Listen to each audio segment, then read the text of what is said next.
सुहाग रात में अंजलि पति को नींद की गोलियां देने बैठी है। थोड़ी देर बाद उसने देखा कि कोई थाली लेकर आया है। उसमें दूध और मिठाई वहीं रखे हैं। अंजलि बिना देर किए बिस्तर से उठी और कमरे का दरवाजा बंद कर दिया और उसके पास जो नींद की गोलियां थी उसे दूध में मिला दिया। फिर जाकर कमरे का दरवाजा खोला। कुछ देर बाद अंजलि का पति आया। वो आदमी बहुत ही विनम्र था। उसे देखने में ही समझ आता था। अंजलि झुककर बोली, अच्छा सुनिए, मैं आपको एक पति के रूप में बहुत पसंद करती हूँ, लेकिन मुझे अपने पति के पूर्ण अधिकारों के साथ तालमेल बिठाने के लिए थोड़ा समय दें। अंजलि के पति ने कहा, ठीक है, जब तक आप चाहें, मानसिक रूप से तैयार होने के लिए जब तक आप चाहें आप समय ले लीजिए। अंजलि ने इस बार उठकर अपने पति को दूध का गिलास थमा दिया और कहा, यह दूध लीजिए और पी लीजिए, और हाँ, आपको पूरा पीना है। उसके पति ने बिना कुछ कहे सारा दूध पी लिया। जब पति सो गया तो अंजलि ने कहा, मुझे अपनी तिजोरी की चाबी दे दो, मैं अपने सारे जेवर खोलकर वहीं रख दूंगी। इतने कीमती जेवर हैं, पता नहीं कब क्या हो। उसका पति हंसा और उसे सारी चाबियां दे दी और वह सो गया। तभी अंजलि ने अपना फोन चेक किया तो देखा कि उसके बॉयफ्रेंड ने उसे कई मैसेज किए थे। अंजलि से जानना चाहता था कि वह कब बाहर निकलेगी, तो उसने अपने प्रेमी से कहा कि उसे बाहर निकलने में थोड़ा समय लगेगा, लेकिन वह 1 घंटे में बाहर निकल जाएगी। उसका प्रेमी सड़क पर खड़ा इंतजार कर रहा था। अंजलि ने झट से अपने गहने उतारे और अलमारी खोली और अपने पति के सारे पैसे एक बैग में भर दिए। वह पैसे और गहने का थैला लेकर घर से बाहर निकली और पहुंच गई जहां उसका प्रेमी इंतजार कर रहा था। सुबह होते ही दोनों ने एक छोटी सी होटल में नाश्ता किया। उसका प्रेमी उसके हैंडबैग को देखता रहा और जानना चाहता था कि उसे कितने पैसे मिले। अंजलि ने फिर बैग अपने प्रेमी को सौंप दिया और देखा कि अंजलि ज्यादा पैसे और गहने ले आई है, जिसकी उसे कल्पना भी नहीं थी। तभी उसके दिमाग में एक ख्याल आता है कि अगर वह इस बैग को लेकर भाग जाता है तो उसे कभी पीछे मुड़कर देखना नहीं पड़ेगा। आज के बाद उसकी किस्मत खुल जाएगी और अंजलि के परिवार में उसे कोई जानता भी नहीं है, तो रुपए लेकर अगर वो भाग जाए तो पकड़े जाने की कोई संभावना नहीं है। वे आगे कार की तरफ बढ़ने लगे।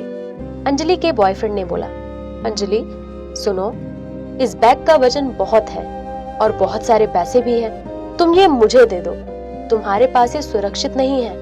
अंजलि फिर मुस्कुराई और बैग अपने प्रेमी को सौंप दिया। दोपहर तक वे दिल्ली पहुंच गए। दिनेश अंजलि के साथ हर कदम पर सोचता है कि अंजलि को कैसे धोखा देकर इस रुपए और गहने को लेकर भाग जाए, लेकिन अब सड़क पर तो नहीं भागता। और तो और इतने दिनों तक अंजलि के साथ उसका रिश्ता रहा, वह अंजलि को पाने की इच्छा नहीं छोड़ सकता। पहले तो उन्होंने पति पत्नी के रूप में एक घर किराए पर लिया। दिनेश ने कुछ समय अंजलि के साथ पति पत्नी के रूप में बिताया। उसने अंजलि की हर ख्वाहिश पूरी की, तो उसे जो चाहिए था वो मिलने के बाद दिनेश अंजलि से कहता है, इन रुपए और गहनों को इस तरह छोड़ना एक समस्या है, कब हादसा हो जाए क्या पता। इसके अलावा हमने शादी भी नहीं की है, अगर कोई हमें पुलिस के हवाले कर देता है तो हम सब हार जाएंगे। मैं क्या कहता हूँ, मैं गहने बेचता हूँ और बाकी के सारे रुपए मिलकर उसे अपने बैंक के खाते में डाल देता हूँ, तब हम उतना ही खर्च करेंगे जितना हमें चाहिए होगा। क्या मैं पैसे और गहने लेकर बाहर जाऊं अंजलि? अंजलि को दिनेश पर थोड़ा शक हुआ, लेकिन उसने इस बारे में नहीं सोचा और कहा, देखो दिनेश, चलो आज चलते हैं और पहले गहने बेचते हैं, बाद में उन रुपयों को अपने और आपके संयुक्त खाते में रख देंगे। इतना सुनते ही दिनेश का चेहरा पीला पड़ गया। उसने महसूस किया कि इस तरह उसकी दाल नहीं गलने वाली, तो उसने धूर्तता से कहा, अच्छा चलो। उन दोनों ने सुनार की दुकान पर जाकर सारे गहने बेच दिए और करीब 15 लाख रुपए ले लिए। दिनेश रुपए लेकर बस के सामने आया और अंजलि से कहा, अंजलि तुम घर जाओ, मैं देखूंगा कि मुझे कुछ खाने को मिलता है या नहीं। इतना कहकर दिनेश वहाँ से चला गया। इस बार दिनेश का लालच और बढ़ गया। वह नहीं जानता था कि क्या करना है। तभी उसके दिमाग में नींद की गोली का ख्याल आया। वह तुरंत फार्मेसी गया और बहुत सारी पावर नींद की गोलियां ले आया और उसने बगल की एक दुकान से कोक खरीदा। उसने आधा कोक गिरा दिया और बाकी में गोली मिला दी और घर वापस आ गया। लो, यह कोक पी लो, मैंने इसका आधा पी लिया है, मैं तुम्हारे लिए लाया हूँ, तुम्हारे बिना अकेला नहीं पी सकता था, तो मैं तुम्हारे लिए बाकी ले आया हूँ।